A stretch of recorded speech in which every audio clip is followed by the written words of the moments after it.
The wall is beating again. It started as a wet tap behind the plaster, out of time with the radiator's hiss and the slow wheeze of the old house. I lay in the dark, eyes open to a ceiling without ornaments, and listened until I could separate the rhythms.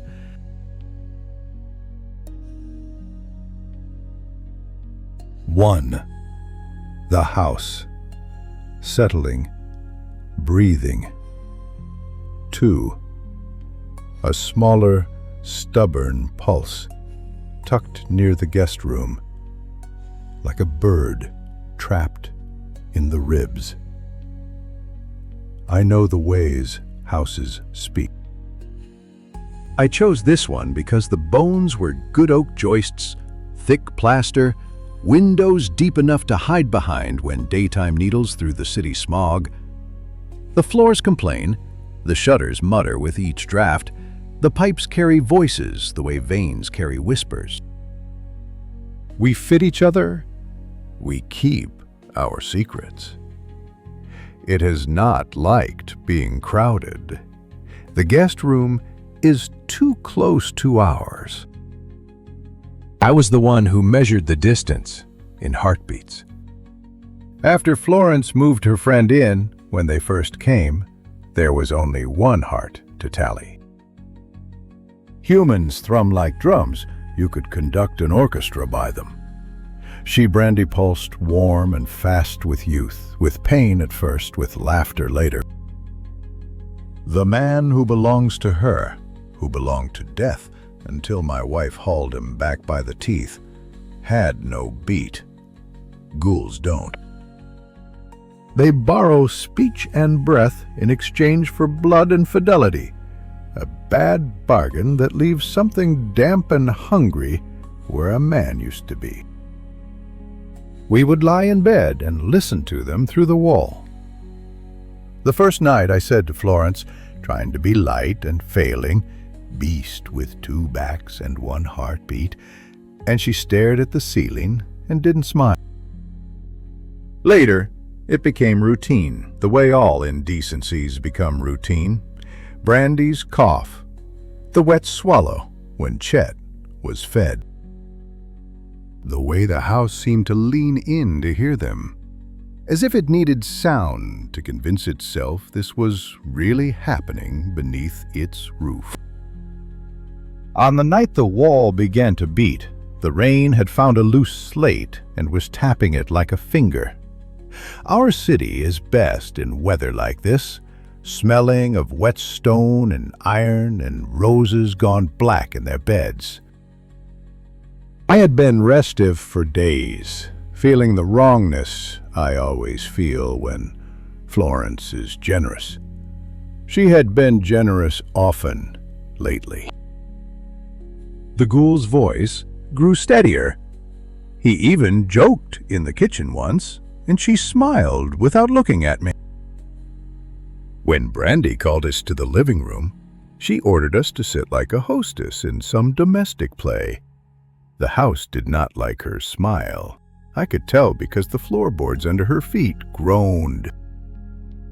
She had a hand on her belly as if it might fall, and I'd already counted it 100 times, the lone drum rolling in her. She said, "We have news," and the ghoul looked at my wife.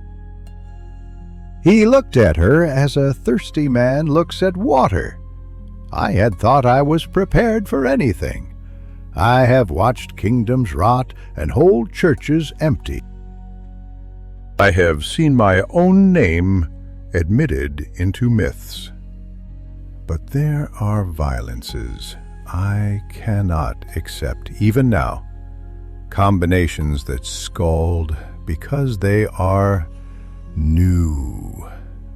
"I'm pregnant," Brandy said, and the rain found its rhythm on the slate, and the room shrank until I could smell the metal in the radiator and the old varnish in the floor.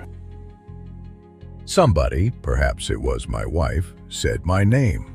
It sounded 3 rooms away. I stood anyway. In my head, I heard the arithmetic of it.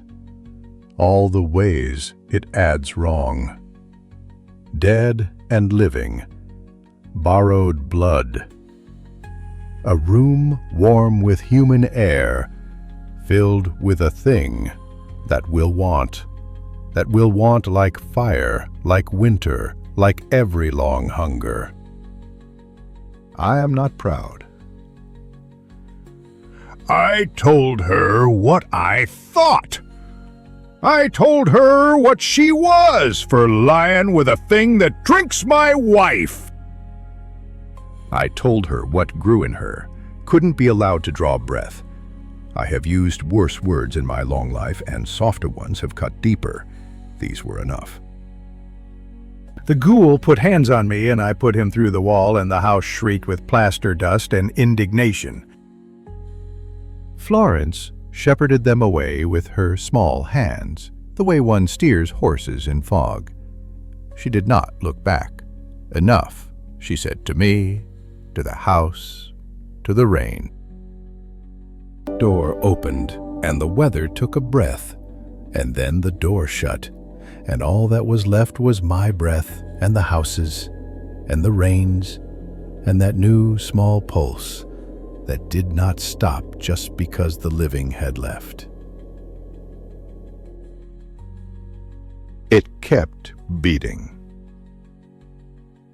I went to the guest room because there is no point pretending indifference with a house. It was neat in the way rooms are neat when people plan to return to them. A sweater flung over the chair's back, a stack of folded laundry that still smelled of the ghost of sunlight from the laundromat, a photograph of 3 people pinned to the wall by a safety pin through the corner. I do not appear in photographs. Florence does. She was laughing in that one, her mouth open like a wound that doesn't hurt. The new heartbeat was in the wall between our bed and theirs. Not the radiator or the pipes, something softer, a sound teeth cannot quite close around. I put my ear to the plaster and heard it thrum. I could feel it in my teeth, in the little bones of the ear that remained too human to me. It was not loud, it was not strong, it was simply undeniable. I listened until the house seemed to lean with me, until the rain's tempo took it as its own, until the whole place was a body and the heartbeat was lodged behind the ribs of it. I have opened walls before. Houses keep secrets the way I do. Stuffed into cavities, mortared over, bricked shut. I found once a little box full of hair and teeth, bound with red string. Another time, a bundle of letters that smelled of salt and ash. I dug with my fingers until the plaster gave, coughing dust the color of old bone. Behind it, lathe like ribs, wires like veins, a forgotten comb, the pistachio shell a mouse had nibbled. No heart. The sound did not change. I leaned my forehead to the broken place, and the house pressed back. The rain slackened. In the silence, it was very easy to imagine I was mistaken in all things. I listen, and somewhere far off or very near, something small puts its ear to something older and decides it is safe enough, for now, to grow.